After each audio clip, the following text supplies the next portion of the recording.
Olá a todos e todas, estamos começando mais um episódio do podcast Cata Eventos e hoje temos aqui como convidados especiais a Gabriele Oliveira, que é historiadora formada aqui pela Universidade Federal de Pelotas, e Diogo Coelho, que é historiador formado pela Universidade Federal do Rio Grande do Sul, e temos aqui o Arthur Garcia Betempes, que é nosso editor técnico, é bolsista do projeto de extensão. Então, sejam muito bem-vindos e bem-vindas.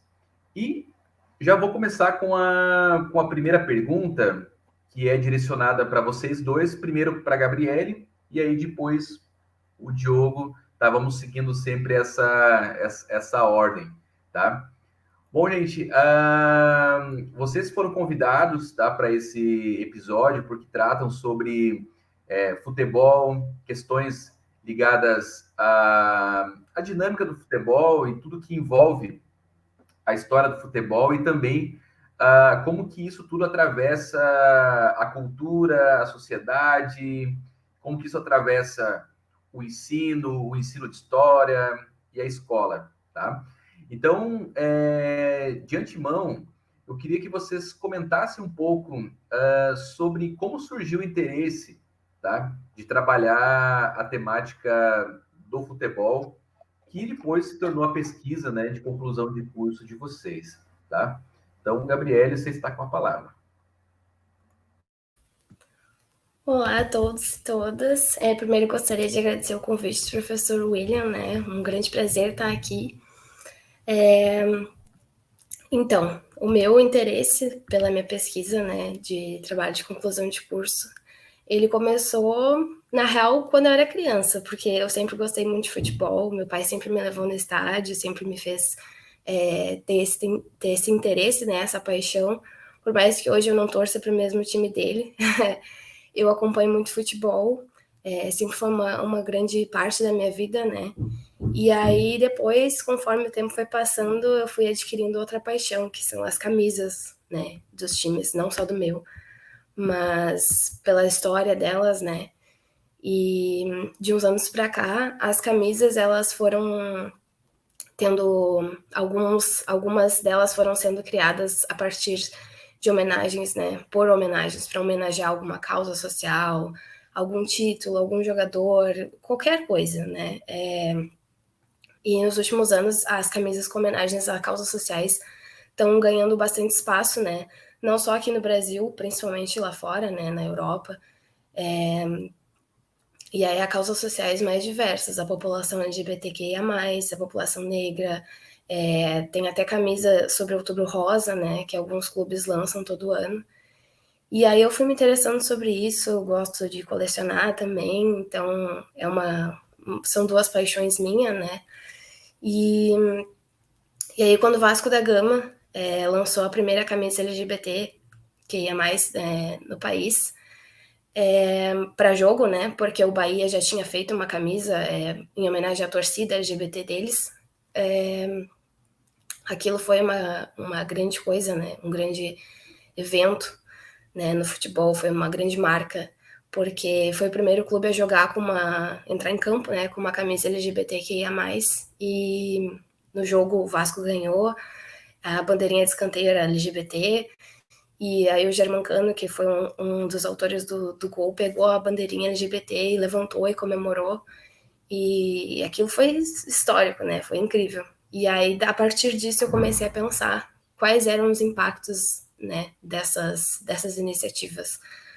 E o impacto que teve principalmente na torcida do Vasco, porque depois eles lançaram vários vídeos com entrevistas aos torcedores, dizendo que gerou um espaço de acolhimento na torcida, né? Que é muito bom eles irem lá, a torcida LGBTQIA+, e no estádio ver que tá todo mundo usando a camisa e que tem bandeirões das torcidas organizadas do Vasco com a bandeira LGBT. E aí essa iniciativa gerou muito acolhimento, deu muito o que falar. Outros clubes, outros torcedores compraram a camisa, apoiaram a ideia, elogiaram também, né? Então foi uma grande coisa, assim, uma grande iniciativa. E aí eu comecei a pensar no impacto disso e na importância disso, né? E aí eu comecei a pesquisar, eu já estava no final do curso, das possibilidades, né? Porque eu sabia que eu queria fazer meu TCC sobre futebol. E aí eu percebi que não tem muitos trabalhos sobre essa temática das camisas, tem muitos trabalhos sobre o futebol, como fenômeno social e todas essas questões, mas de camisa não tinha, não muitos, assim. E aí eu acabei fazendo meu TCC sobre isso, sobre as identidades dos clubes a partir das camisas, né, e das homenagens nelas, e o protagonismo que o Vasco teve, porque depois dessa camisa que eu comentei, que foi lançada em dia 28 de junho de 2021, que é o Dia Internacional do Orgulho LGBTQIA+, o Vasco lançou mais 3 camisas e todas elas são um sucesso. Todo ano que o Vasco lança, inclusive esse ano eles lançaram de novo, sempre esgota nas lojas, enfim. E aí foi isso, a minha pesquisa foi baseada nisso, nessa questão nas homenagens em si das camisas, mas com foco nessas homenagens LGBTQIA+. Que aí os outros clubes cariocas também fizeram iniciativas, como, por exemplo, o Fluminense entrou em campo com a personalização atrás dos jogadores, com as cores da bandeira LGBTQ.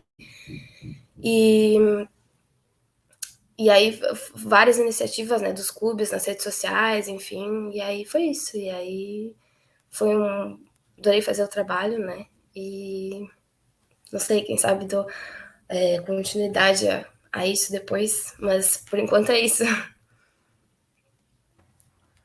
Muito legal a proposta tua. E para quem quiser conhecer, só para citar o título, né, Gabriele, do seu trabalho, que é Identidades dos Clubes e Homenagens em Camisas de Futebol. O protagonismo do Clube de Regatas Vasco da Gama na luta contra a homofobia, que se não está, logo deve estar disponível, né, na biblioteca aqui da UFPEL. Então, Diogo, você está com a palavra também, pode comentar seu trabalho, seus interesses, fica à vontade. Olá, olá pessoal, tudo bem? Primeiramente, queria agradecer o convite também do professor William, agradecer a presença da Gabriele, do Arthur também, e é pela oportunidade de poder falar de algo que eu amo desde criança, que é o futebol e história. A minha história também com o futebol vem, eu acho que acredito que quase todo mundo que pesquisa futebol no Brasil passa por essa situação canônica, esse evento canônico, que é o Vasco da Gama. E o meu pai é torcedor do Vasco da Gama, então desde criança eu já tenho essa questão dessa história do Vasco, sempre fui muito curioso, e não lembro agora o ano, quando eu comecei a aprender a história do Brasil, uma professora falou lá, um tal do Vasco da Gama que veio e chegou, mas esse não é o nome do time do meu pai? Ali eu já comecei, quando criança, já comecei a pesquisar, já comecei a ter curiosidade sobre esses pontos na relação do Vasco com o futebol, e a minha temática que surgiu o interesse investigativo com o futebol de fato, como um objeto de pesquisa, surgiu quando eu estava em 2019, 2018, na verdade, na própria UFPEL. Eu fiquei o ano de 2018 ajudando ali no desafio da UFPEL, e ali nós fizemos, naquele ano de Copa do Mundo, 2018, nós já estávamos ali junto com alguns colegas da história também, a gente sempre brincava e discutia sobre futebol, sobre a relação dos times, das seleções, enfim, e ali eu comecei a ver mais academicamente o futebol como um objeto de pesquisa, mais que pesquisa, eu não sabia, eu só ia lendo porque eu tinha curiosidade, basicamente, e ali comecei, na questão das Copas do Mundo, eu comecei a perceber que existia, em cada Copa do Mundo, nesse período de cada 4 anos, que basicamente cada Copa é um marco, muda alguma coisa no futebol, eu comecei a perceber alguns jogos históricos, vamos dizer assim, por exemplo, jogo entre a Argentina e Inglaterra, pós questão da Guerra das Malvinas, aquela questão toda ali, eu comecei a perceber a questão das Copas ali da Itália, Copa fascista, que a gente costuma falar, essas questões de identidade do futebol com a cultura nacional em alguns países, a questão que eu fui pesquisando muito, que eu comecei a ir para essa área, que foi a questão do nazismo, que pega os times ali da Alemanha, o Bayern de Munique, o Borussia Dortmund, enfim, o Schalke 04, alguns outros times também. Eu fui começando a desenhar uma pesquisa ali, comecei a perceber que era possível ver o futebol como um estudo. E aí, no meu TCC, eu já estava vendo essa questão do futebol já no Brasil, esse recorte, eu comecei a perceber alguns pontos muito interessantes no Brasil e como o futebol poderia ser um objeto de estudo, mas também uma questão de ensino, voltado para o ensino de história. E aí, no meu TCC, eu vi que na LDB, por exemplo, na LDB não, na Lei Nacional de Livros ali, esqueci o nome agora, a sigla, a gente tem nos livros didáticos, a gente só fala sobre o futebol, só existe futebol nos livros didáticos, ali naquele período da ditadura militar, da Copa de 70, que fala sobre a questão do uso da Copa de 70. Mas, basicamente, só uma imagem do Pelé, é bem pouco, assim, nos livros didáticos, e não usa quase nada. E, bom, o futebol na América Latina é basicamente um berço, um braço da cultura latino-americana. É uma questão muito grande sociológica aqui que existe na América Latina, e eu comecei a pesquisar, comecei a ver, mas como assim não é possível que só tenha os livros didáticos do Brasil, aqui de história, só falam do futebol, só uma imagem do Pelé. E eu comecei além, e a minha ideia surgiu justamente eu criei um site voltado com o ensino de história no recorte de 1900 a 1950, voltado para a educação das relações étnico-raciais. Justamente porque nesse período dos primeiros 50 anos ali aqui de 1900 a 1950 até o Pelé, nós temos uma questão muito grande que eu já articulo com a BNCC, que é bem fechada, não fala sobre isso, mas eu articulo com a BNCC justamente para mostrar que é possível trabalhar o ensino de história com o futebol. E aí eu busco essas questões do pós-abolição, que já era um tema que eu já tinha muito interesse. Eu puxo o pós-abolição e trago o futebol para esse meio, para mostrar, olha, de que forma a questão do negro está interligada com o futebol e com o pós-abolição e com a sociedade brasileira. Como que isso aconteceu? Então, algumas perguntas norteadoras que vão me fazer isso. E a principal pergunta norteadora é: como é possível trabalhar com história e o futebol dentro da sala de aula? E ali, minha criatividade eu gastei tudo que eu tinha, eu acho, para pensar essas questões. E foi muito divertido fazer, porque é um projeto que é para a sala de aula. Eu gosto de dizer, eu brincava com a minha orientadora que o meu TCC não é uma questão para ficar ali só no lume da URGS, por exemplo, mas é uma experiência minha para ficar na sala de aula. Porque justamente o TCC ele surge de uma pergunta que eu tive de um aluno, que eu dava aula no estágio, e ele falou assim: ô professor, por que a gente fala tanto de futebol, a gente joga tanto futebol, mas a gente nunca estuda futebol? E aquilo dali ficou ecoando na minha cabeça há muito tempo, que foi a ideia norteadora do meu TCC junto com as que eu já tinha.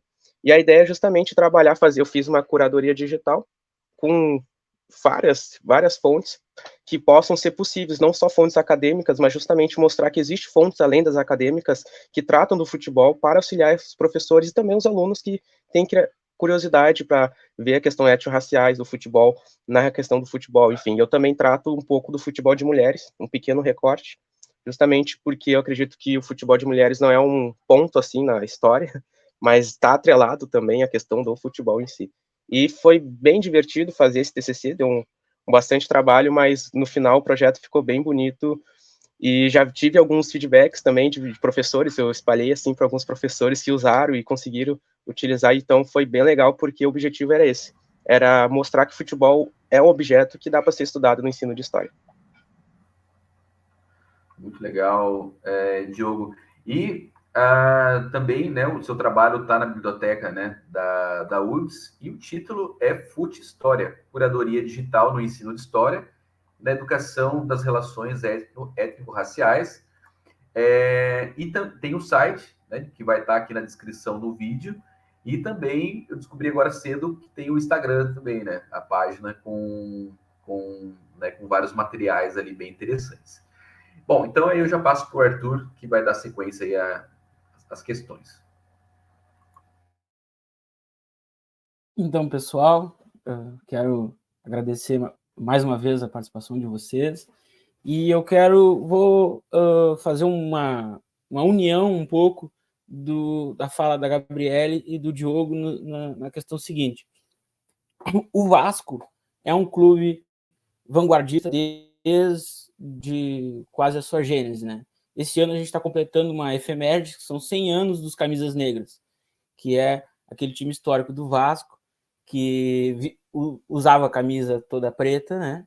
e que era um time formado por operários e negros, né? Que o futebol, como a gente sabe, historicamente, ele começa na elite branca, né? Tanto na Inglaterra e aqui no Brasil também, e depois ele vai se espalhando pelos subúrbios, pelas fábricas, mas até então ele demora até com que o negro possa ser inserido nesse contexto no próprio esporte, né? Então, usando a temática do Vasco e também a temática do recorte de tempo do trabalho do Diogo, né, a gente pode pensar que no quão essa representação do uniforme e também dos paradigmas racistas que a gente ainda carrega até hoje, né, isso faz com que o futebol ele seja um fenômeno não só esportivo, mas social, político, cultural, e que várias brigas, várias lutas, elas se dão também a partir dele, né? Utilizando ele como vitrine. E esse ano, um ano, né, onde a gente tem o ápice principal do esporte, e nós podemos ver que não só no Brasil, mas em muitos lugares do mundo, essas questões ainda são se utilizam do futebol como vitrine. A gente tem o caso do hijab, da menina da atleta do Marrocos, que deu um baita de uma discussão também, a questão dela utilizar o hijab em campo. Então eu queria primeiro ouvir da Gabriele sobre se ela acompanhou a Copa do Mundo Feminina de perto, né?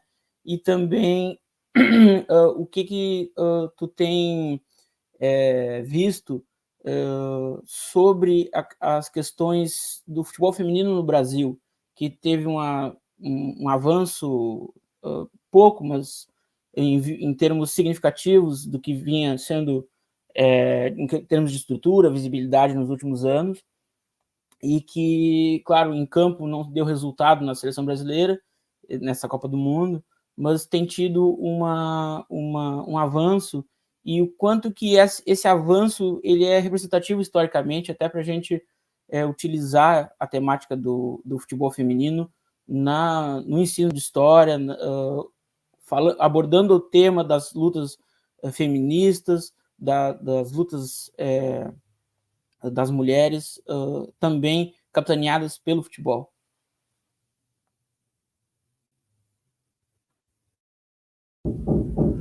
Bom, eu acho que eu acompanhei a Copa, né, obviamente. A Copa é um grande evento no futebol, não só a masculina, né? E eu acho que sobre essa questão do avanço da estrutura e da visibilidade, esse ano eu acho que não sobram dúvidas de que teve bastante. E eu acho que esse ano ficou bem claro que não era por falta de interesse ou de público, né? Do público-alvo, que as pessoas querem assistir. E eu acho que com esse ano, com as transmissões não só da TV Globo, né, na rede aberta, mas do Sport TV e principalmente da Cazé TV, que foi no YouTube, um lugar gratuito, né, não tinha que assinar nada para ver, estava ali, livre para todo mundo. Eu acho que essa questão da visibilidade, ela avançou bastante, né, e todas as transmissões da Cazé TV, todas elas tinham, ou se não tinham quase 1 milhão, tinha mais de 1 milhão, né? A TV Globo também registrou bastante índices de audiência, né? E foi bem legal, porque os jogos da seleção feminina, que foram os que mais tiveram, né? Foi sempre às 6, 7 horas da manhã, é um horário complicado, né? E eu acho que avançou sim, né, nos termos de estrutura da Copa do Mundo, mas não muito do futebol feminino, assim, porque eu acho que a gente tem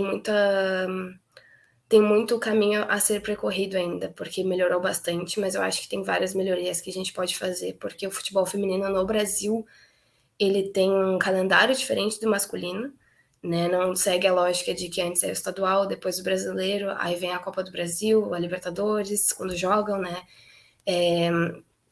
Tem alguns campeonatos que são simultâneos, e tem muito essa coisa dos horários ruins, muitas vezes a semifinal do Brasileirão agora, que vai ser dia 27, se eu não me engano, vai ser 10h30 da manhã. E aí vai ser só no Sport TV, que é fechado, né? Tem que pagar.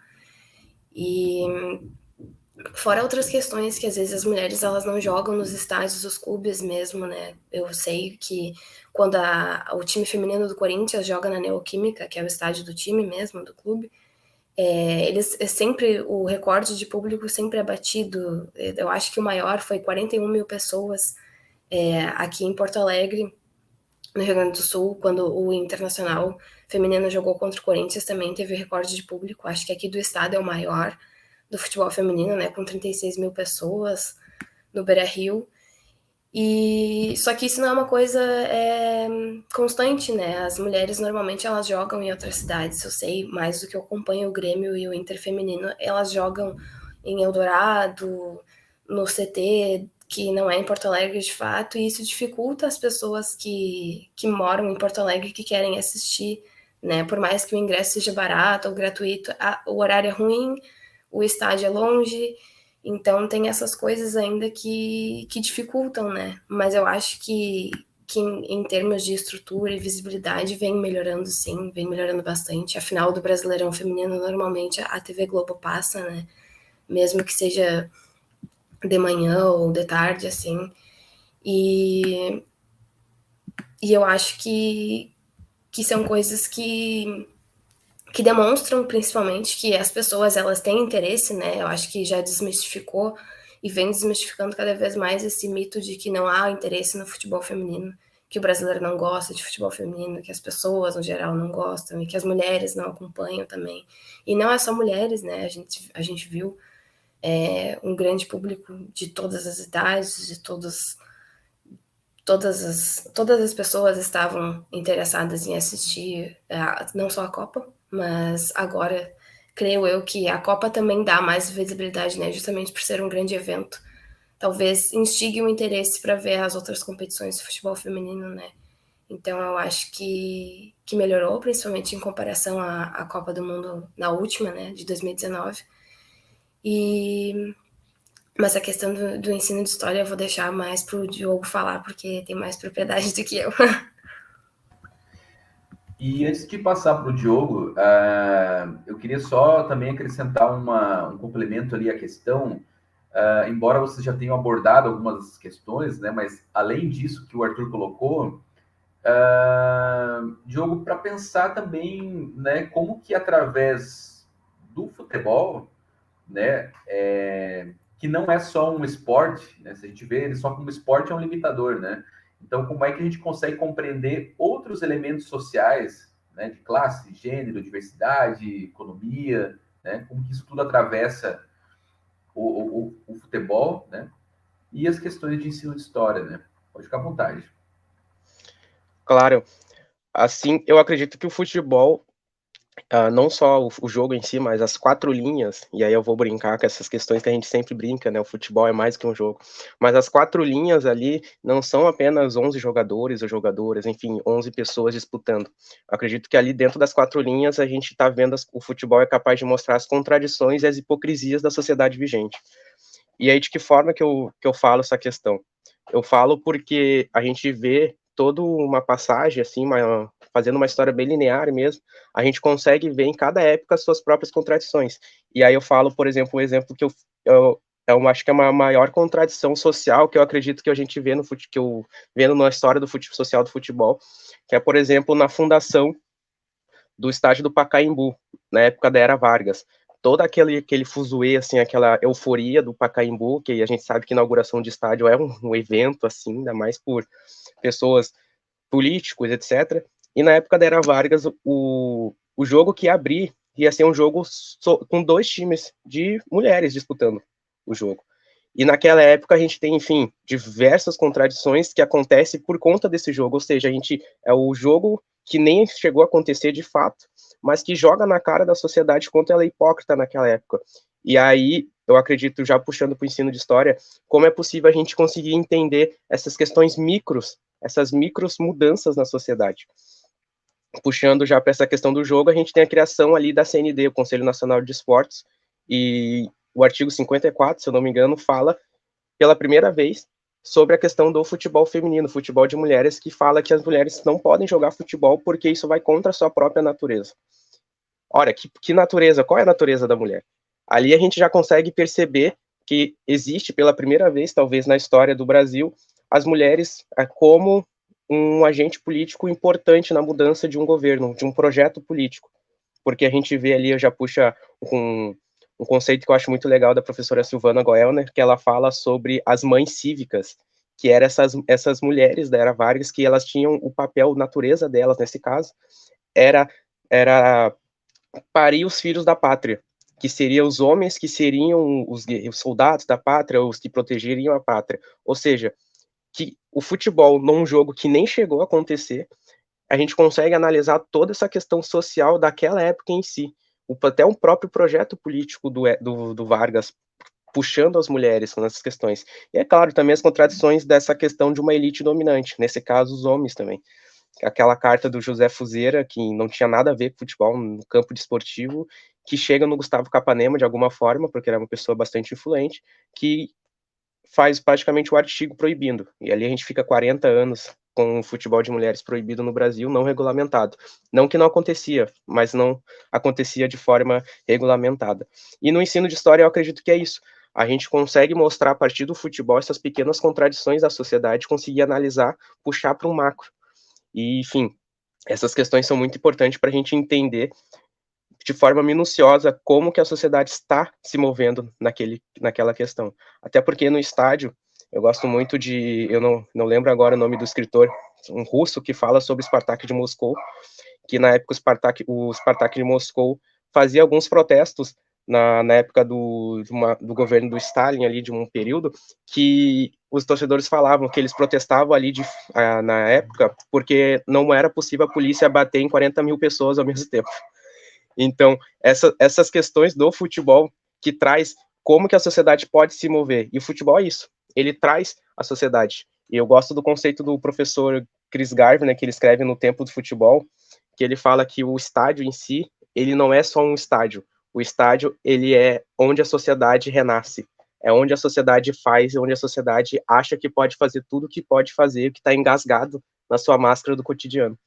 E acredito que é muito isso que a gente consegue ver hoje também. Olha, por que essas se movendo? Por que as pessoas não assistem o futebol feminino? Por que as pessoas ainda hoje, no 2023, têm questões homofóbicas no estádio, têm questões racistas nos estádios? Porque no estádio, essas pessoas que vestem uma máscara social ali fora daquele estádio, no seu círculo social, enfim, no estádio elas acham que estão aquém da sociedade. Elas acham que ali é um lugar fora da sociedade onde eles vivem.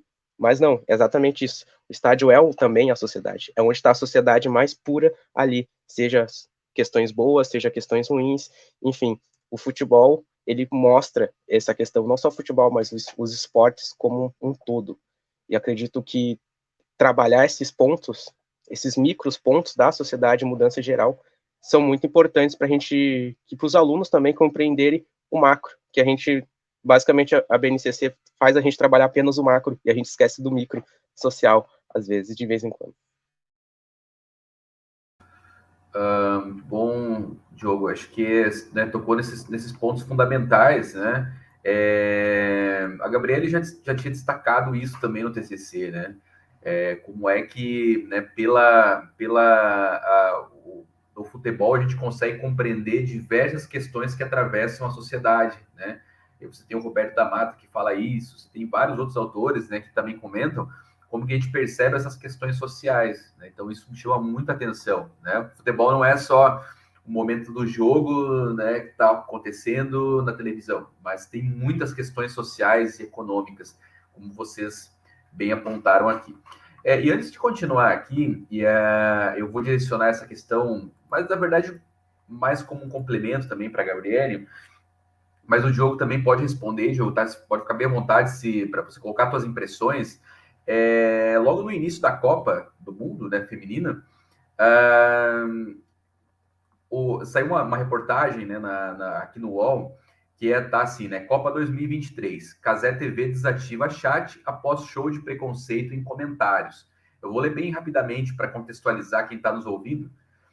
Então tá assim, é uma reportagem do Nicolas Ornelas Barbosa, Tá assim, o chat do canal Casé TV no YouTube foi desativado durante a partida entre Nova Zelândia e Noruega pela abertura da Copa do Mundo Feminina, por causa do show de horrores e muitos dos comentários dos internautas. Abre aspas, percebemos que algumas pessoas estavam aproveitando a oportunidade de visibilidade para destilar preconceitos inaceitáveis dentro dos valores da Casé TV e de qualquer sociedade, disse a Casé TV em nota. Então, o que aconteceu?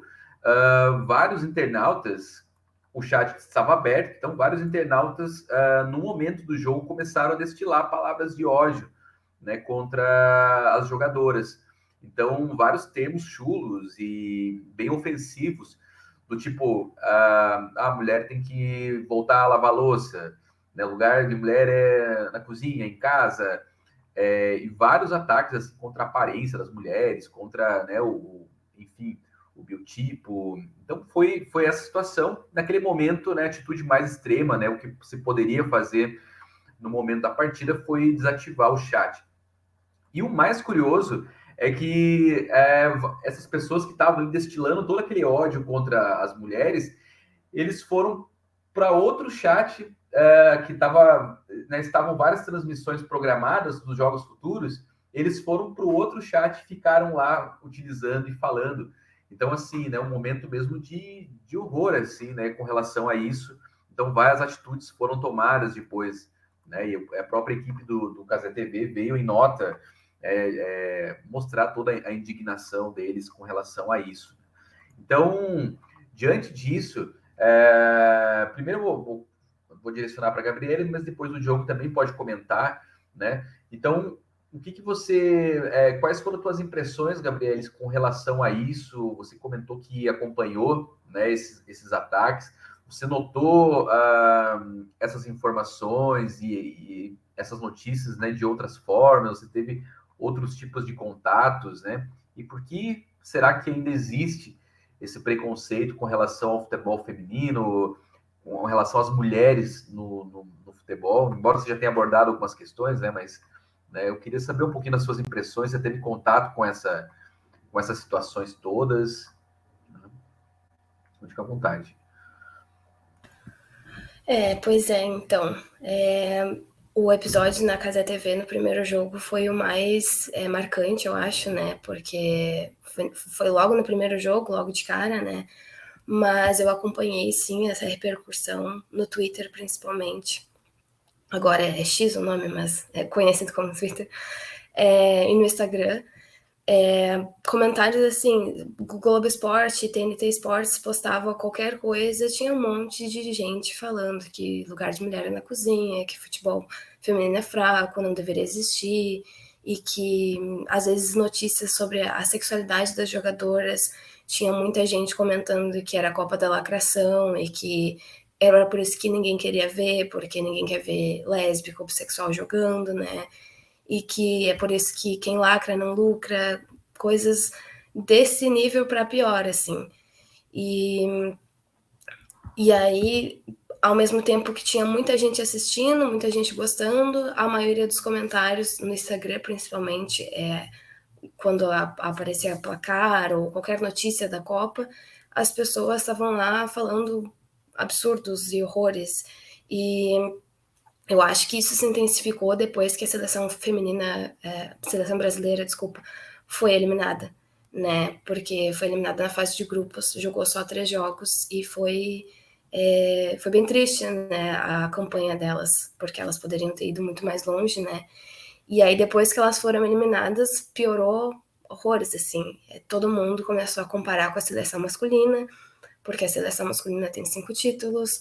E aí compara sempre com o Neymar, porque desde aquela vez que saiu a notícia de que a Marta, que é a principal jogadora da seleção feminina, ganhava muito menos do que ele em questão de salário e patrocínio, né? Agora, toda vez que acontece alguma coisa, todo mundo compara, porque... E aí, em tom de ironia, né? O problema deve ser o salário do Neymar, enfim, essas comparações, né? E aí, quando elas foram eliminadas, e o jogo passou na TV Globo também, então teve bastante repercussão, todo mundo começou a rir, falou que todo mundo cobra investimento, mas aí elas são eliminadas na fase de grupos, né?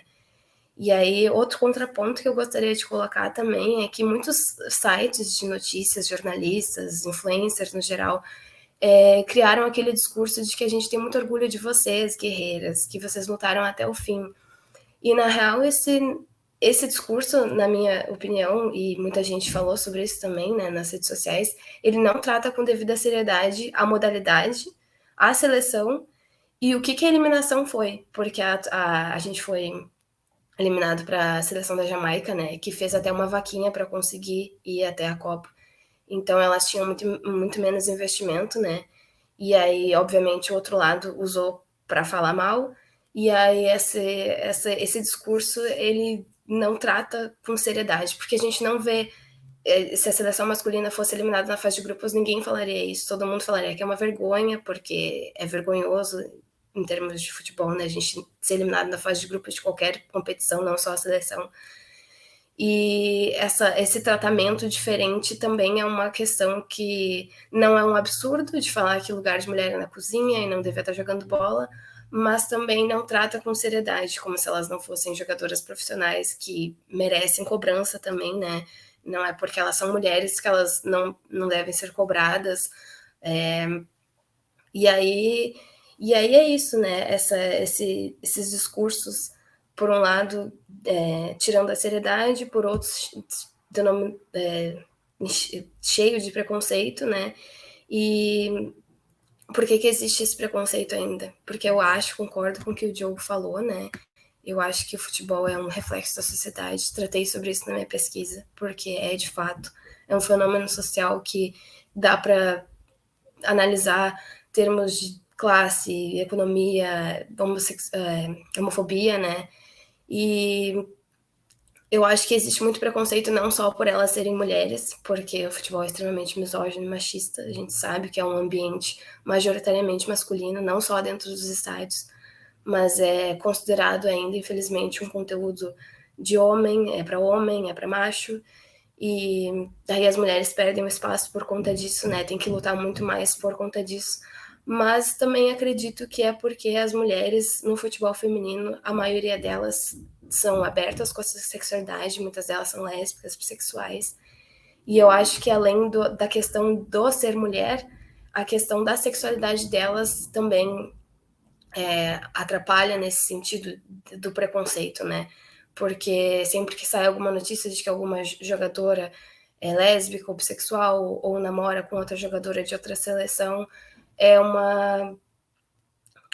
outra questão, né? Vem o preconceito ainda mais, e é como eu falei, fica aquela coisa de que é lacração e que não é futebol e que não é sério. Então, eu acho que não é só o ser mulher, e sim a sexualidade dessas mulheres também. E aí eu acho que a gente já evoluiu muito, né? Como eu falei anteriormente, mas eu acho que ainda tem muita coisa para a gente, como sociedade, refletir e melhorar e entender, e não só a nossa sociedade, mas as confederações, as seleções, os clubes, no geral, é um trabalho que tem que ser coletivo, né? Que já melhorou bastante, mas que ainda é complicado. Por exemplo, dentro dos estádios é muito complicado como mulher ir sozinha. Ou, sei lá, se uma mulher quiser levar a namorada ou esposa, qualquer coisa assim. Homens também, principalmente, né? Levar o namorado, esposa, é uma coisa complicada. Mas é uma coisa que anda melhorando, né? Alguns jogadores, eles não são tão conhecidos e famosos, né? Mas alguns jogadores já se assumiram. Um da seleção da Austrália, se eu não me engano, bem novo, assim. E antes não tinha muitos, né? Então é uma coisa que vem melhorando, mas que tem muita coisa para evoluir ainda. Muito legal, Gabriele. Eu acho que a Gabriele coloca, né, uma tese, né, uma hipótese, aliás, né, de por que há esse preconceito.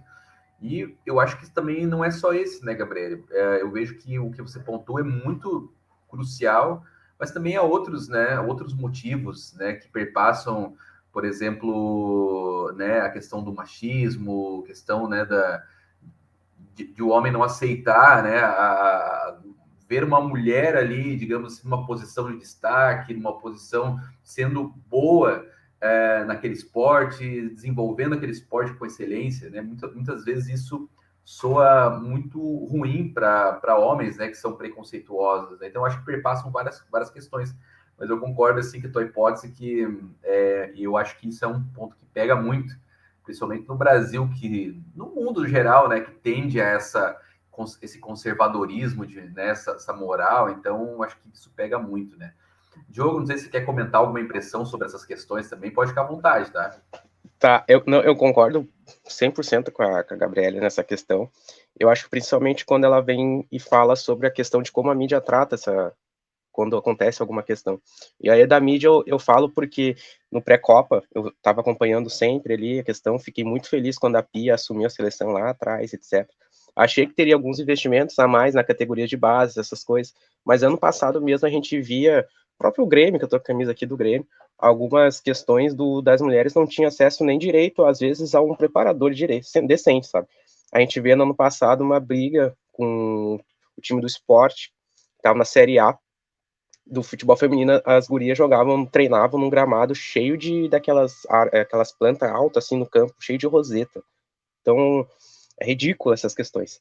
E aí, na mídia, a gente vai falar de Copa do Mundo, a gente vê a notícia dos principais portais de notícia aqui no Brasil, no pré-Copa, é notícia do tipo, conheça jogadoras LGBTQIA+, do Brasil. Conheça as esposas das jogadoras LGBTQIA+, do Brasil. Aí tu vai abaixando, aí tu vai vendo. Conheça as esposas. Conheça a vida das jogadoras. Está falando, a gente trata sempre da sexualidade das jogadoras, a gente nunca trata das jogadoras em si. E isso veio muito reflexo do quanto o Brasil é machista nesse sentido. A gente pode ver ali na época do futebol feminino, o futebol feminino no Brasil ele vai ser regulamentado em 1983, e ali na década de 90 a gente vai tendo uma super hipersexualização do futebol feminino como um todo, futebol de mulheres, na Europa, enfim, no Brasil também, e isso até hoje a gente vem. Quando a gente fala de futebol feminino, a gente fala primeiro da sexualidade das jogadoras, de que antes das jogadoras em si, antes do time em si, e isso é muito ruim porque a gente nunca vai conseguir ter a visão do futebol, do campo. E aí eu trago o exemplo das nossas hermanas colombianas, por exemplo, que chegaram muito longe, estava torcendo muito para elas. A Colômbia em 2019, junto com os times ali e uma marca de patrocinador de cerveja da liga, eles fizeram a campanha Intia Completo, que é muito legal, que eles basicamente os estádios estavam femininos, estavam quase acabando com a liga feminina de futebol, e os clubes começaram a entrar nos jogos dos times masculinos com o escudo pela metade, dizendo, olha, se você torce pelo time, não tem como você ser um torcedor incompleto, você tem que torcer pelos dois times, você tem que torcer pelo clube, não por nós homens. Pelo amor de Deus, o estádio hoje das ligas, todo jogo é recorde atrás de recorde, aumentou mais de 600% o número de pessoas nos estádios dos jogos da Liga Feminina. Isso em 2019. 2023, pouco tempo depois, nós temos a Colômbia fazendo a melhor campanha de seleções sul-americanas na Copa do Mundo, com um futebol muito bonito de assistir e batendo de frente com a Inglaterra, por exemplo, chegou na final. Então, essas questões de investimento, essas questões de ver o futebol como o futebol em si, não ver a questão primeiro da sexualidade das mulheres jogando, acredito que é uma questão que vem dos próprios clubes também do Brasil. Porque até hoje os clubes, se não fosse aquela questão da CBF, da própria Conmebol, dizer que se os times não tivessem o esporte feminino ali, a questão do time feminino, eles não iam jogar a competição da Libertadores, por exemplo.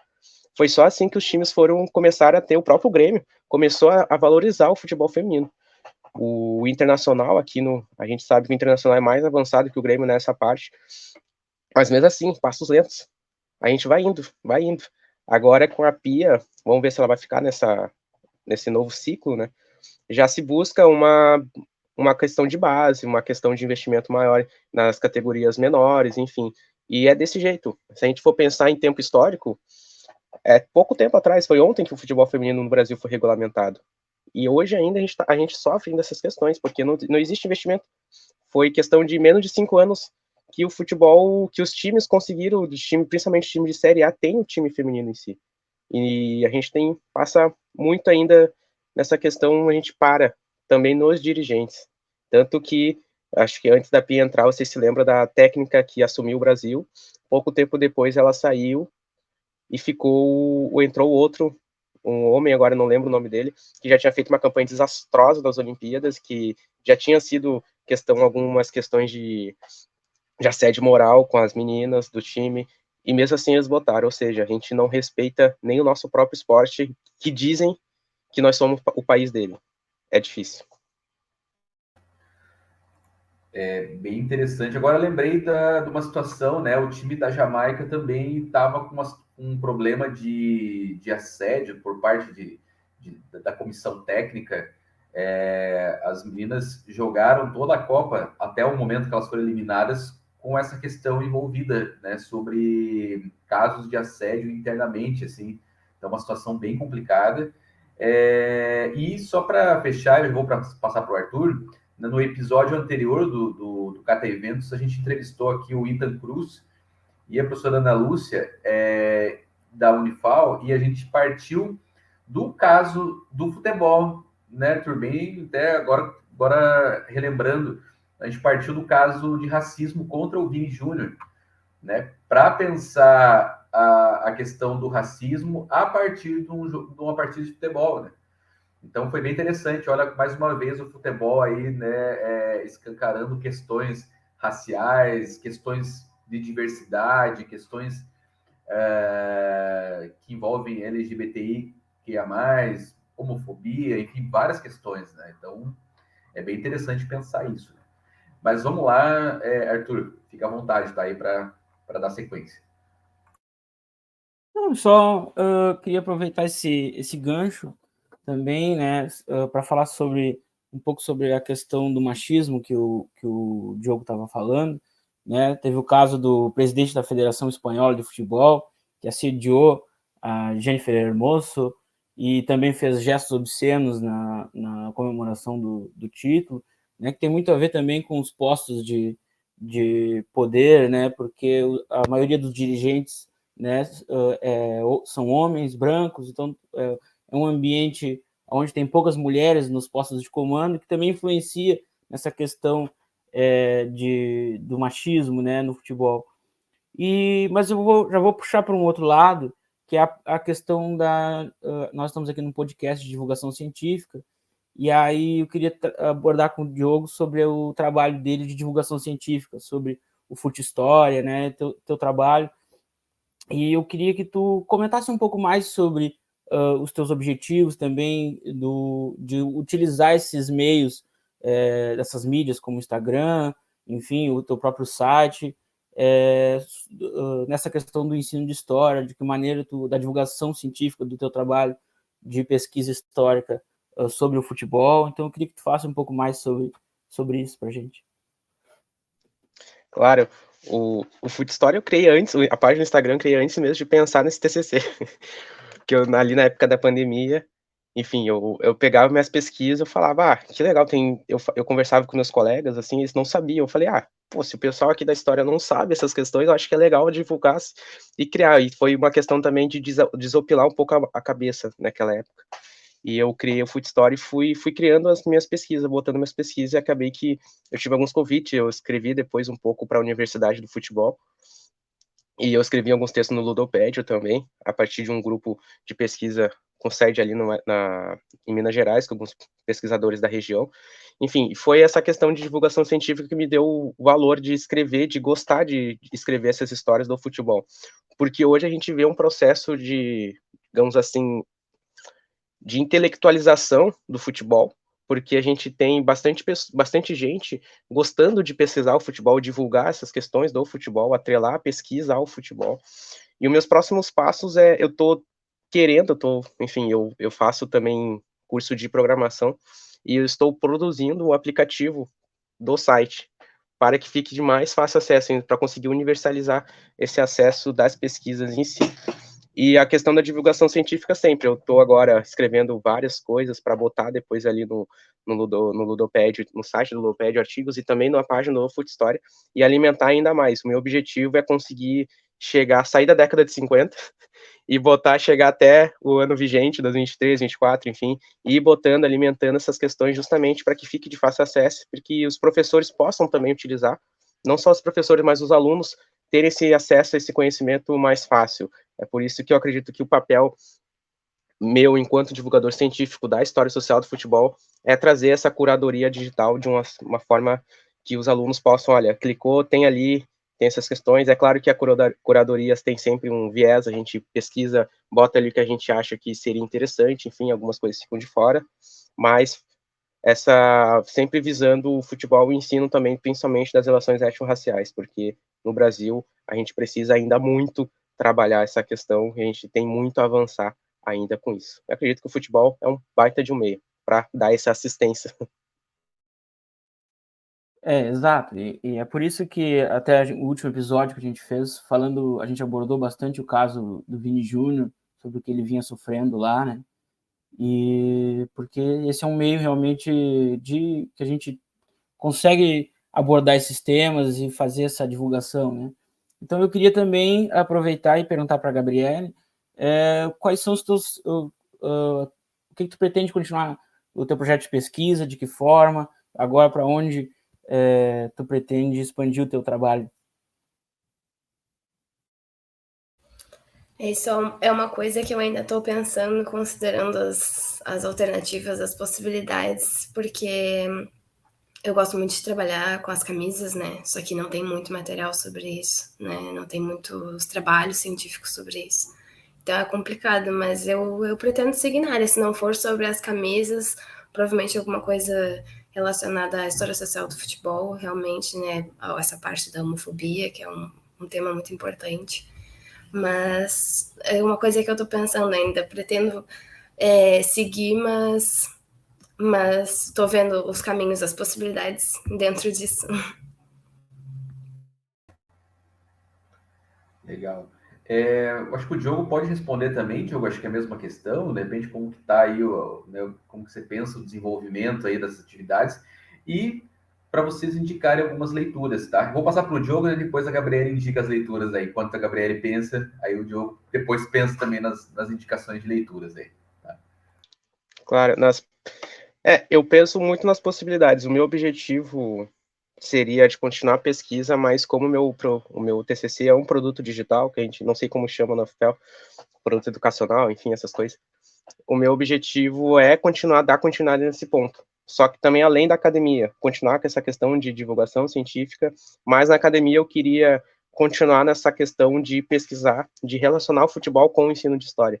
São principalmente no Prof. História, que é o mestrado voltado para essa questão, e porque o meu trabalho, por exemplo, o meu trabalho é o único site de história hoje do Brasil que existe relacionado ao ensino de história. Não existe outro site desse jeito. Eu acredito que a gente trabalhar as mídias digitais, essa questão, essa cultura digital, na questão do ensino de história é muito importante. Até porque a gente vive num ambiente hoje que a gente tem mais celular no Brasil do que pessoas, por exemplo. Então, a gente tem mais dispositivos móveis do que pessoas no Brasil. E é muito importante a gente ocupar esse espaço também, justamente porque a gente sabe como que é muito fácil as mentes dos nossos alunos, enfim, a infinidade de pesquisas muitas vezes erradas, vamos dizer assim, historicamente, com recortes históricos favorecendo sempre uma questão ideológica muito clara, e acaba que isso distorce o próprio ensino de história. E o meu objetivo é justamente esse, trabalhar com as mídias digitais, trazer fácil acesso e lutar nesse campo aí das mídias digitais, que é um campo que a gente precisa, enquanto historiadores, ocupar cada vez mais. E de indicação de leitura, eu pensei no livro aqui rápido, tá aqui na minha frente, inclusive, que é esse daqui, História, Sociologia do Futebol. Acho esse livro maravilhoso, do Richard Girianotti. É o livro, assim, para mim, basilar, para a gente começar a entender o jogo de outra forma, além das 4 linhas. E eu vou lembrando, depois que a Gabriele for falando, eu vou lembrando de outras indicações. Mas esse livro aqui é o meu livro de cabeceira, praticamente. Eu sou apaixonado por ele. Legal. Pode indicar, Gabriele, tá? Bom, eu vou indicar um artigo primeiro, que foi o norteador assim, do meu TCC, que é do Gustavo Bandeira e do Fernando Seffner, que é Futebol, Gênero, Masculinidade e Homofobia, um jogo dentro do jogo. É um artigo de 2014. E só mais 2, assim, que foram também do meu TCC, que eu li bastante, é um trabalho bem bom, assim. É a tese do Maurício Rodrigues Pinto, Pelo Direito de Torcer, das torcidas gays e os movimentos torcedores contrários ao machismo e homofobia no futebol, de 2017. E o livro do João Abel, Bicha, Homofobia Estrutural no Futebol. E também falar aqui, já que né, é um espaço, agora, dia 2 de setembro, o Ludoped vai fazer um evento no YouTube, vai transmitir um evento no YouTube, que é o primeiro encontro, Olhares sobre a Copa do Mundo de Mulheres.